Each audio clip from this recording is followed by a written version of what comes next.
கொஞ்சம் கேர்ஃபுல்லா வா ப்ளீஸ். ஒண்ணும் பண்ணாது சார், ஒண்ணும் நீங்க கவலைப்படாதீங்க. நாங்க அதவே அண்ணாடி தான் எங்களுக்கு வேலையே. இனி பண்ணக்கூடாது. எங்களுக்கு இதுதாங்க வேலையே. டெய்லி இனிமேல் நீங்க பண்ணக்கூடாது. ఏడ కట్టమంటావు అడిగి కట్టాలి కదా. చెప్తారండి కొంచెం. இல்ல இல்ல இப்போக்கி அந்த கல்லாம் இருக்குல்ல அதுல எடுத்து கட்டி அதுக்கு அடுத்து அப்படியே அங்க இருந்து வா இந்த ஃபுல் ஃபார்ம் அவங்கதானா? ஆமா ஆமா ஃபுல் ஃபார்ம் அவங்கதானா? ஆமா. ஐயவனுக்கு தானே ஓகே ஓகே.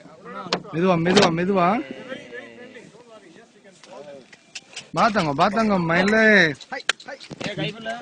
மெதுவா மெதுவா இருக்கு இருக்கு. ஒண்ணுனா கூட்டுவாங்க. மெதுவா மெதுவா ஃபினிஷ் தள்ளிங்க. ஒண்ணுனா விட்டு மெதுவா மெதுவா மெதுவா அடிக்காத பாபு. நைடா வேணாண்டா, அடிக்காதடா தங்கம். மெதுவா மெதுவா வா வா மெதுவா. ஒவ்வொன்னா இருக்கு. ஆய் வந்துட்டான் தங்கம். ஒடியா ஒடியா ஒடியா சூப்பர். பா பா பா இல்ல வா வா வா வா வா வா. ஆவ் ஆவ் ஆவ் ஆவ் மெதுவா மெதுவா மெதுவா. ஏய் பாத்து பாத்து பாத்து சார் நீ கவலைப்படாதீங்க, ஒண்ணும் பண்ணாத. வேணாம் அதெல்லாம் ஒண்ணும் பண்ணாத சார். பாத்து பாத்து பாத்து பாத்து பாத்து ஒரு திகிற லோக்கல் திகிற